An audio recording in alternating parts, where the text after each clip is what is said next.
Hi guys, welcome to my channel. आज हम continue करेंगे चैप्टर 4 डाइजेस्टिव सिस्टम के पार्ट सेकंड से। और अगर आपने पार्ट फर्स्ट नहीं देखा है तो लिंक डिस्क्रिप्शन में है, जाकर देख लीजिए। So let's start. हम पार्ट फर्स्ट में एलिमेंट्री कैनाल के कुछ पार्ट्स को डिटेल में पढ़ चुके हैं और आज हम कुछ पार्ट्स को कवर करेंगे। कौन से पार्ट्स को हम पढ़ चुके हैं? जैसे कि माउथ, फेरिंक्स, इनको हम पढ़ चुके हैं। फिर भी एक बार हम इनको डिटेल में समझ लेते हैं, रिकॉल कर लेते हैं डायग्राम की हेल्प से। सो बच्चों, ये दिया गया है हमारा डायग्राम। इसमें ये है माउथ कैविटी, ये है tongue, oesophagus, stomach, small intestine and large intestine and anus, और ये है रेक्टम। तो बच्चों चलो स्टार्ट करते हैं ईसोफेगस से। The pharynx lead to the esophagus. It is about 25 centimeter long tube extending from pharynx to the stomach. बच्चों क्या होता है? pharynx के बाद आता है esophagus. pharynx के बाद क्या आता है? esophagus. और esophagus जो होता है वो 25 सेंटीमीटर लॉन्ग ट्यूब है, जो कि कहाँ से कहाँ तक होता है? ये pharynx से जुड़ा हुआ होता है और स्टमक से। pharynx से जुड़ा हुआ होता है और स्टमक से। ये फेरिंक्स से स्टमक तक एक्सटेंड करता है, फैला हुआ होता है। इसकी जो लेंथ बताई है वो क्या है? 25 centimetre. The wall of oesophagus is lined with circular muscles which contract and expand rhythmically. बच्चों क्या होता है कि ये जो होता है ईसोफेगस, इसकी लाइनिंग होती है सर्कुलर मसल्स से, जो कि कॉन्ट्रैक्ट करती हैं और एक्सपेंड करती हैं। एक रिदम होती है इनकी, ये एक रिदम में कॉन्ट्रैक्ट और एक्सपेंड करती हैं। This rhythmic movement of muscles is called peristalsis. बच्चों ये जो मूवमेंट होता है, रिदम का मूवमेंट होता है मसल्स का, उसको हम क्या कहते हैं? Peristalsis. Due to the peristalsis movement the food moves forward in the digestive tract. इसकी हेल्प से, इस मूवमेंट की हेल्प से फूड जो है वो आगे बढ़ता है। The lining of oesophagus secretes mucus that lubricates the bolus so that bolus slips down easily into the stomach. बच्चों जो लाइनिंग होती है ईसोफेगस की, वो क्या सिक्रीट करती है? म्यूकस को सिक्रीट करती है और बोलस को स्लिप डाउन करने में मदद करती है, ताकि वो स्टमक में ईजिली पहुंच जाए। बच्चों ये डायग्राम जो दिया है, ये दिया है पेरिस्टाल्सिस मूवमेंट का। इसमें कॉन्ट्रैक्शन और रिलैक्सेशन बताया है कि फूड कैसे मूव करता है। इसका फंक्शन क्या है? Oesophagus provides the passage for bolus into the stomach. There is no digestion take place in oesophagus. बच्चों ईसोफेगस ओनली प्रोवाइड करता है पैसेज, जिससे कि बोलस स्टमक में पहुंच पाए। यहाँ पर कोई भी डाइजेशन नहीं होता है, ईसोफेगस में कोई भी डाइजेशन नहीं होता है। बच्चों अब हम पढ़ेंगे stomach. Stomach is a J shaped muscular bag like structure situated on the left side of abdomen. बच्चों जो स्टमक होता है वो जे शेप होता है और मसल से बना हुआ बैग लाइक स्ट्रक्चर होता है। और ये कहाँ सिचुएटेड होता है? एब्डोमेन में, लेफ्ट साइड एब्डोमेन में। बच्चों एब्डोमेन क्या होता है? एग्जाम्पल ये है हमारा क्या? डायफ्राम। ठीक है, ये है हमारी थोरेसिक कैविटी, इसको हम कहते हैं थोरेसिक कैविटी। और ये है हमारी एब्डोमिनल कैविटी, और ये क्या है? डायाफ्राम। बच्चों हमने शॉर्ट फॉर्म में लिख दिया है, ये है डायाफ्राम। ये क्या करता है? डायाफ्राम ये सेपरेट करता है थोरेसिक कैविटी को और एब्डोमेन कैविटी को। ये दोनों को कौन सेपरेट करता है? थोरेसिक कैविटी को, यानी कि थोरेसिक रीजन को, और एब्डोमेन रीजन को कौन सेपरेट करता है? वो है हमारा डायाफ्राम। तो बच्चों स्टमक जो होता है वो एब्डोमेन में प्रेजेंट होता है।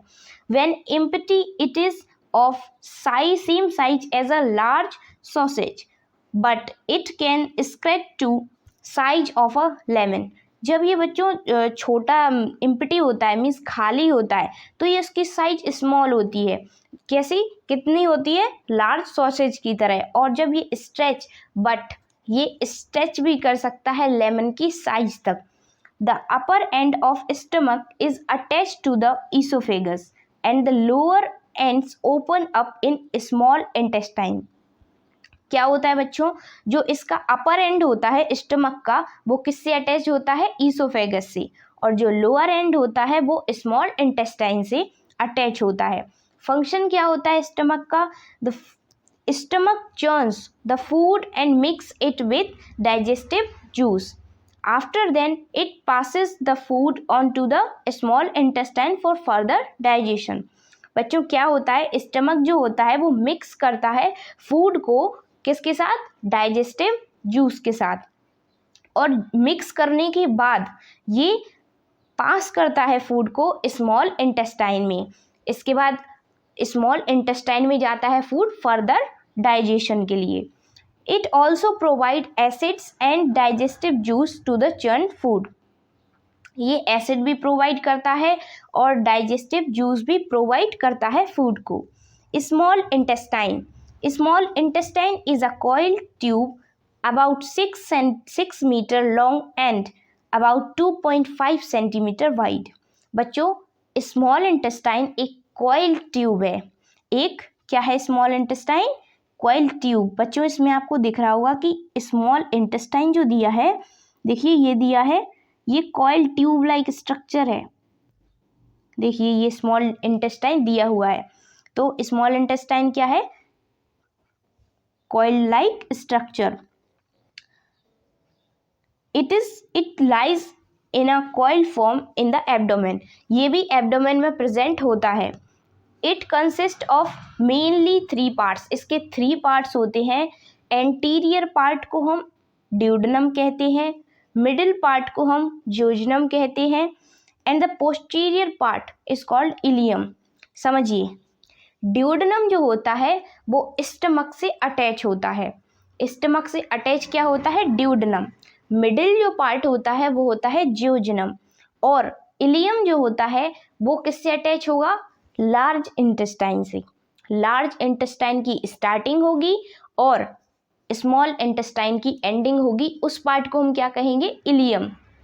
ओके, तो अब हम पढ़ेंगे the inner wall of small intestine has millions of finger like projection called villi. बच्चों जो इनर वॉल होती है स्मॉल इंटेस्टाइन की, उसमें millions of finger like projection present होते हैं, जिनको कि हम क्या कहते हैं? Villi. These are supplied with blood vessels and capillaries. इनमें जो है ब्लड वेसल्स भी प्रेजेंट होती हैं और कैपिलरीज भी प्रेजेंट होती हैं। फंक्शंस क्या होते हैं स्मॉल इंटेस्टाइन के? The main function of small intestine is the absorption of nutrition from the digested food. बच्चों ये डाइजेशन जो हुआ है उसको एब्जॉर्ब करने का काम करते हैं, उसमें जो न्यूट्रिशन प्रेजेंट है उसको एब्जॉर्ब करने का काम करते हैं। The villi of small intestine increase the surface area for maximum absorption of digested food. और जो विलाय होती हैं स्मॉल इंटेस्टाइन में, जो प्रेजेंट विलाय होती हैं वो क्या करती हैं? वो इंक्रीज करती हैं सरफेस एरिया को, वो मैक्सिमम एब्जॉर्प्शन में हेल्प करती हैं।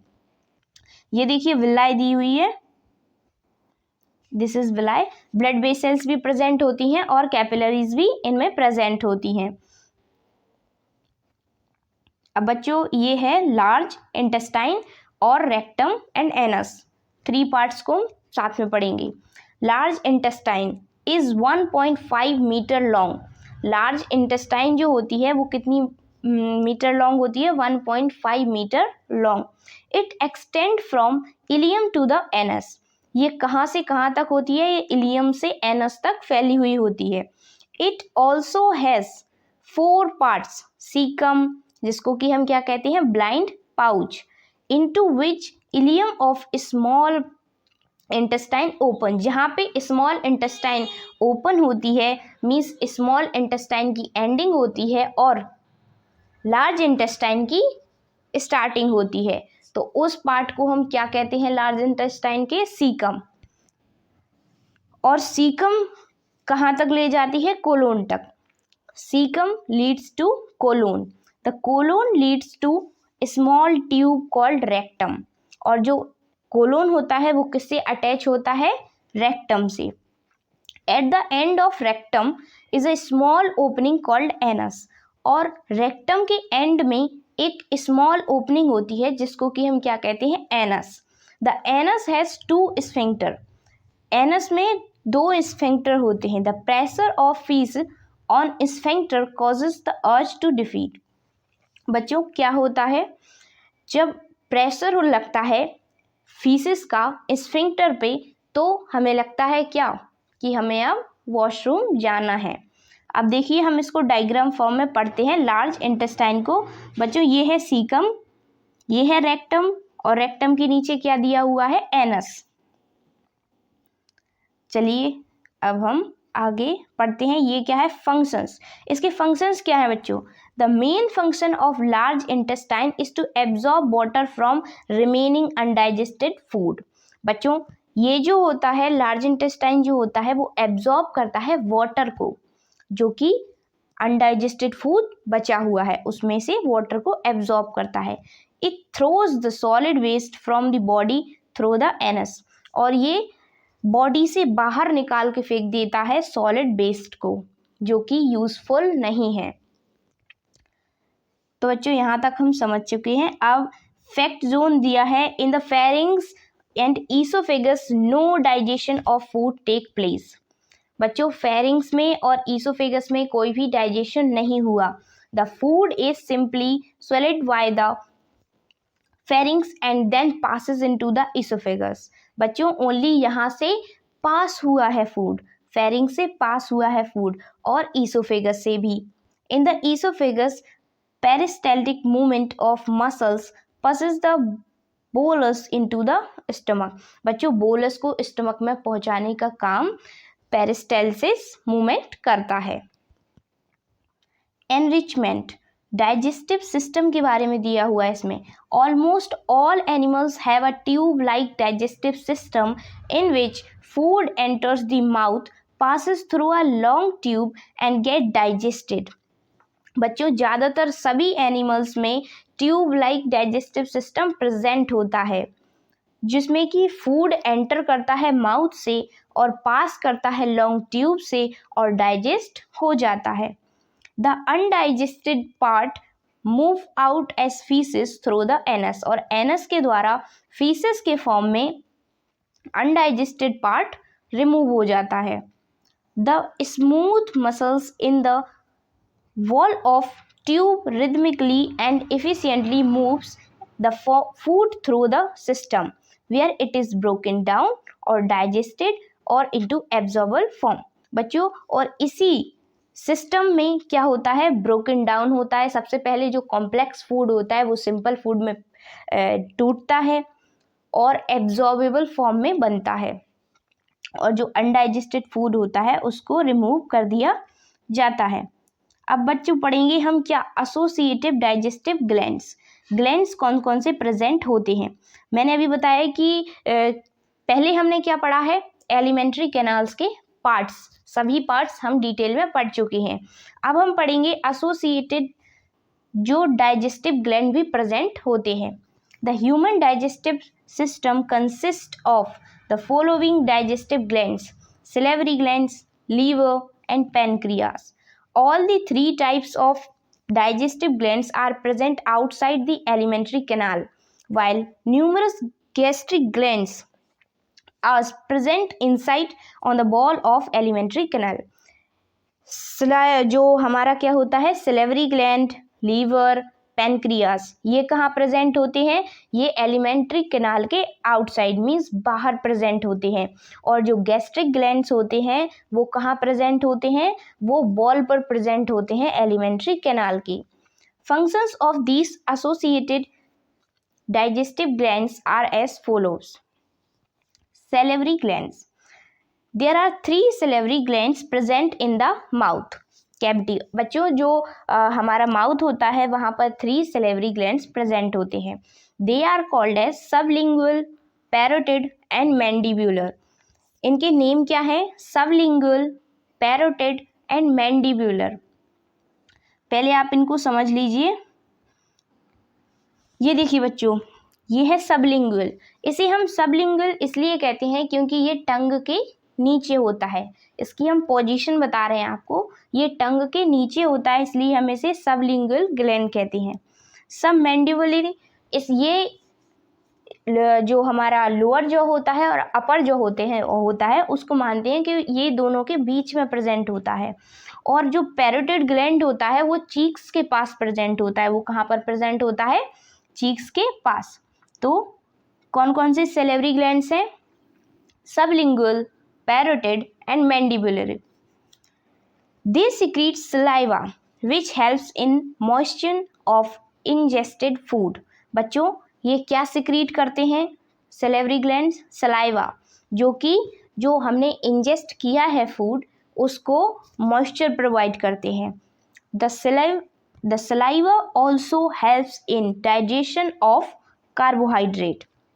जो सलाइवा है वो किस में हेल्प करते हैं? वो कार्बोहाइड्रेट के डाइजेशन में हेल्प करते हैं। बच्चों, आपको पता है कि कार्बोहाइड्रेट जो होता है उसका डाइजेशन हमारे माउथ में ही स्टार्ट हो जाता है, और उस का जो डाइजेशन होता है वो सलाइवा की हेल्प से स्टार्ट हो जाता है। This is the reason when we chew a small piece of bread for some time it becomes sweet in taste।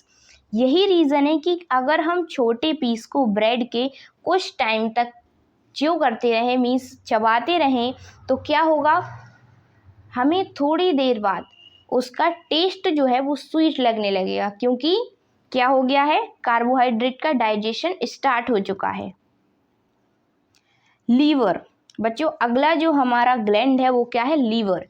It is the largest gland of human body situated on the right side of abdominal cavity। बच्चों, liver जो होता है वो largest gland होता है। Human body में सबसे बड़ा ग्लैंड कौन सा होता है? लीवर। ये कहाँ प्रेजेंट होता है? ये राइट साइड प्रेजेंट होता है एब्डोमिनल कैविटी के। It is reddish brown in colour. ये क्या होता है? रेडिश ब्राउन होता है कलर में। The liver produces a green yellow liquid called while.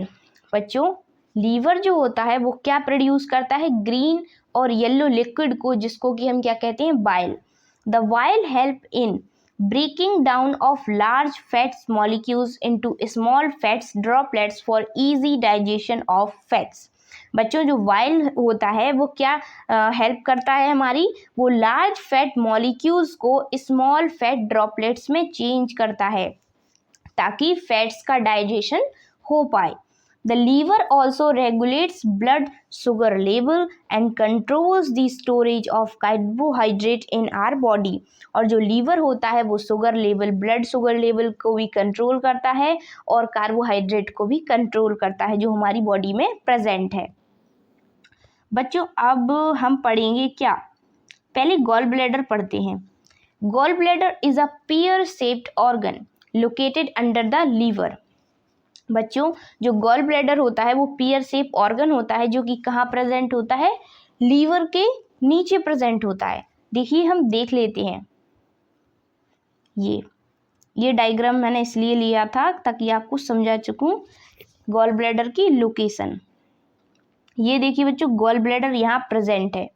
ये कहाँ है? ये है हमारा liver. This one is liver and liver के नीचे क्या प्रेजेंट है? Gall bladder. क्या प्रेजेंट है? Gall bladder. तो चलो गॉल ब्लैडर के बारे में और अच्छे से पढ़ते हैं। It store while until the body needs it for digestion. बच्चों, ये बाइल को स्टोर करता है।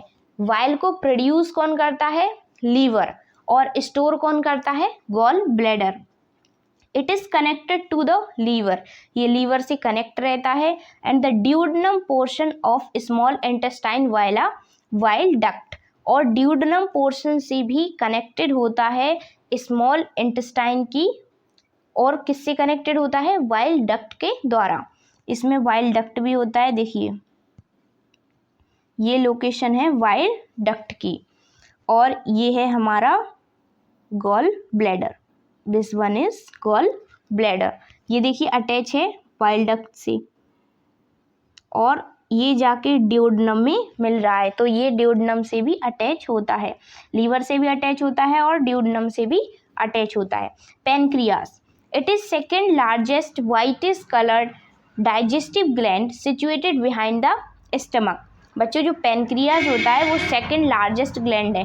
फर्स्ट लार्जेस्ट ग्लैंड क्या है? लीवर, और second largest gland pancreas. Pancreas secretes pancreatic juice which contain a number of enzymes such as amylase, starch digesting enzyme, trypsin, protein digesting enzyme and lipase, fat digesting enzyme। बच्चों इसमें means pancreas में बहुत सारे pancreatic juice होते हैं। Pancreas secrete करता है pancreatic juice को, जैसे कि अमाइलेज, अमाइलेज क्या करता है? स्टार्च का डाइजेशन, ट्रिप्सिन प्रोटीन का डाइजेशन और लिपेज फैट का डाइजेशन। ये सभी एंजाइम्स दिए हुए हैं। गैस्ट्रिक ग्लैंड्स, गैस्ट्रिक ग्लैंड्स, अब हम पढ़ेंगे गैस्ट्रिक ग्लैंड्स। गैस्ट्रिक ग्लैंड्स कहाँ प्रेजेंट थे? वॉल ऑफ एलिमेंट्री कैनाल, ये इनसाइड प्रेजेंट थे। और जो हमने अभी अब जितने भी ग्लैंड्स पढ़े वो कहाँ प्रेजेंट थे? Outside the alimentary canal. These are numerous in number situated inside on the wall of stomach। ये wall पर present होते हैं stomach की। These glands secreted gastric juice which contain hydrochloric acid and two enzymes pepsin and renin। Gastric glands जो होते हैं वो क्या सिक्रीट करते हैं? Gastric juice. और गैस्ट्रिक जूस क्या कंटेन करता है? हाइड्रोक्लोरिक एसिड और दो एंजाइम, उनके नेम क्या हैं? पेप्सिन और रेनिन। ये दोनों ही प्रोटीन के डाइजेशन में हेल्प करते हैं। Both the enzymes help in digestion of protein. जो रेनिन होता है बच्चों वो ज़्यादातर इन्फेंट्स में पाया जाता है, जो छोटे बच्चे होते हैं उनमें पाया जाता है रेनिन, और पेप्सिन दोनों में ही पाया जाता है। ये है बच्चों बाइल के बारे में। Bile is a yellow green watery liquid which does not contain any enzyme। बच्चों जो वाइल होता है वो कैसा होता है? किस कलर का होता है? Yellow green, yellow green colour का होता है वाइल, और ये वाटरी लिक्विड है जिसमें कि कोई भी एंजाइम नहीं होता। वाइल में कोई भी एंजाइम प्रेजेंट नहीं होता। The colour of bile is due to the present of bile pigment produced by breakdown of dead and worn out red blood cells of the liver. बच्चों जो इसका कलर होता है वो वाइल पिगमेंट के द्वारा होता है। बाइल पिगमेंट कहाँ से प्रोड्यूस होता है? जब डेड और worn out red blood sales जो होते हैं वो ब्रेक करते हैं तो बाइल पिगमेंट बनता है, और बाइल पिगमेंट के कारण ही वाइल का कलर प्रेजेंट होता है। Okay, the while also contain salt of sodium bicarbonate that makes the medium of food alkaline in the stomach. बच्चों जो बाइल होता है वो क्या करता है? उसमें प्रेजेंट होता है क्या? सॉल्ट सोडियम बाइकार्बोनेट का, जो कि फूड को एल्कलाइन बना देता है। देखिए स्टमक में जो फूड प्रेजेंट था वो कहाँ कैसा प्रेजेंट था? एसिडिक, और इसमें कैसा हो जाता है? एल्कलाइन। अब बच्चों देखिए पाथ पढ़ेंगे हम एलिमेंट्री कैनाल का। सबसे पहले बात आती है बच्चों फूड माउथ में कहाँ से कहाँ जाता है फूड। अब देखिए डाइजेशन ऑफ कार्बोहाइड्रेट स्टार्ट, यहाँ पर माउथ में कार्बोहाइड्रेट का डाइजेशन स्टार्ट हो जाता है। Tongue mix food with saliva, tongue mix कर देती है फूड को सलाइवा के साथ। टीथ मस्टिकेट द फूड, जो टीथ होता है वो मेस्टिकेट करता है फूड को। फिर उसके बाद कौन सा ऑर्गन था? फेरिंग्स। फेरिंग्स क्या करती हैं? Provide connection of mouth with the oesophagus, ये प्रोवाइड करती हैं कनेक्शन माउथ से ईसोफेगस तक। No digestion of food take place here, कोई भी डाइजेशन नहीं होता है फेरिंग्स में। उसके बाद आता है हमारा oesophagus. passes the food to the stomach, no digestion of food take place here। ये भी ओनली पैसेज प्रोवाइड करता है फूड को ताकि स्टमक तक जा सके फूड। यहाँ पर भी कोई डाइजेशन नहीं होता, ईसोफेगस में भी कोई डाइजेशन नहीं होता। Stomach gastric juices make the medium of food acidic. बच्चों जो गैस्ट्रिक जूस होते हैं वो फूड को किस मीडियम का बना देते हैं? एसिडिक। और बाइल कौन से मीडियम का बना देता है? Alkaline. Digestion of protein start. Digestion of protein क्यों स्टार्ट हो जाता है बच्चों यहाँ पर? क्योंकि यहाँ पे गैस्ट्रिक जूस प्रेजेंट है। गैस्ट्रिक जूस प्रेजेंट है मीन्स गैस्ट्रिक जूस कौन से दो एंजाइम्स को रिलीज करते हैं? Pepsin and rennin. ये दोनों किसको, कौन से मतलब हमारे न्यूट्रिशन को डाइजेस्ट करते हैं? प्रोटीन को। तो यहाँ पे डाइजेशन स्टार्ट हो जाता है प्रोटीन का। फिर आता है small intestine. Digestion of protein start. यहाँ पर भी स्टार्टेड रहता है। Digestion of carbohydrate, fats and proteins are completed. और यहीं पर कंप्लीट भी हो जाता है कार्बोहाइड्रेट, फैट्स और प्रोटीन्स का डाइजेशन। उसके बाद आता है हमारा large intestine. Absorption of water take place. यहाँ पर क्या होता है, जो वाटर होता है उसको एब्जॉर्ब कर लिया जाता है और अनडाइजेस्टेड फूड को बाहर निकाल दिया जाता है एनस के द्वारा। सो बच्चों आज की वीडियो में बस इतना ही। आगे की वीडियो में हम कंटिन्यू करेंगे। सो बच्चों stay happy, stay motivated and God bless you all. Have a nice day. Thank you.